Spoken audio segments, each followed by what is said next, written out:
ఠాకూర్ ప్రకటించారు. దేశ పాడి పరిశ్రమాభివృద్ధికి జవసత్వాలు నింపిన క్షీర విప్లవ పితామహుడు పద్మవిభూషణ్ డాక్టర్ వర్గీస్ కురియన్ కన్నుమూశారు. పాల వెలువతో సామాన్య రైతు కుటుంబాల్లో వెలుగులు నింపిన ఆయన అనారోగ్యంతో గుజరాత్లో తుదిశ్వాస విడిచారు. అమూల్ వ్యవస్థాపకుడిగా అనేకానేక ప్రయోగాత్మక విజయాలకు చిరునామాగా నిలిచారు. స్వాతంత్ర్యం సాధించిన తొలినాళ్లలో దేశ సర్వతోముఖాభివృద్ధికి కృషి చేసిన శాస్త్రవేత్తల్లో ఒకరు పద్మభూషణ్ డాక్టర్ వర్గీస్ కురియన్. పాడి పరిశ్రమకు సహకార వ్యవస్థ రూపమిచ్చి దేశంలో క్షీర విప్లవాన్ని సృష్టించిన మహోన్నత వ్యక్తి ఆయన. పాల ఉత్పత్తుల సంస్థ అమూల్ ఏర్పాటు వెనుక ఆయన అవిరళ కృషి దాగి ఉంది. డైరీ ఉత్పత్తుల్లో సంచలనాలు సృష్టించిన కురియన్ ఎందరికో మార్గదర్శిగా నిలిచారు. పాల ఉత్పత్తుల్ని దిగుమతి చేసుకునే స్థాయి నుంచి 4-5 దశాబ్దాల్లో ఎగుమతి చేసి విదేశీ మారక ద్రవ్యం గడించే దశకు తీసుకెళ్లిన ఘనత ఆయనకే దక్కుతుంది. పాల వెల్లువ స్వప్న సాకారంలో ఎన్నో ఒడిదుడుకుల్ని అలవోకగా ఎదుర్కొని అఖండ విజయాలు సాధించారు.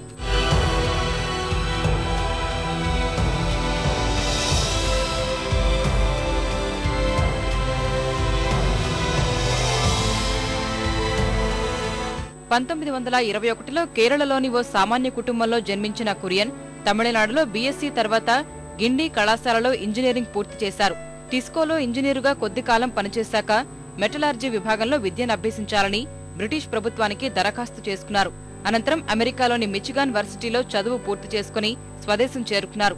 అయిష్టంగా గుజరాత్లోని ఆనంద్కు వెళ్లి వ్యాపారుల లాభాల ఎత్తులకు చిత్తవుతున్న రైతుల వ్యధలను ప్రత్యక్షంగా చూసి వారి జీవనానికి కొత్త బాటలు వేశారు. కైరా జిల్లా పాల రైతుల సహకార సంఘాల్ని ఏర్పాటు చేయించి ఆర్థికంగా నిలదొక్కునేలా సాయం అందించారు. తర్వాత ఆనంద్ పాల సహకార సంస్థ ఏర్పాటయ్యేలా కృషి చేశారు.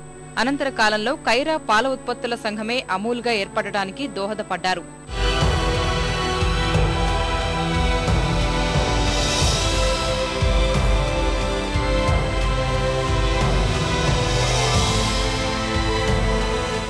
ప్రపంచంలోనే భారత అతిపెద్ద పాల ఉత్పత్తి దేశంగా అవతరించడంలో విశేష కృషి చేసిన ఆయన ఆ బాటలో ఎన్నో అవమానాలకు గురైనా వేటికి వెరవలేదు. పాల విప్లవంలో విజయం సాధించాక అదే రంగంలో ఎన్నో ప్రయోగాలకు తెరతీశారు.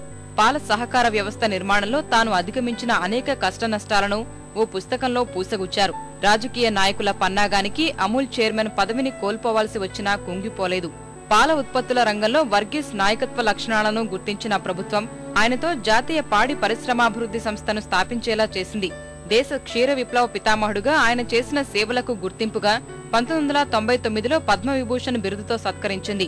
పాల ఉత్పత్తి సరఫరాలో వినూత్న పంథాను అనుసరించి సామాన్య ప్రజల్లో వెలుగులు నింపిన వర్గీస్ నేటి యువతకు స్ఫూర్తి ప్రదాత.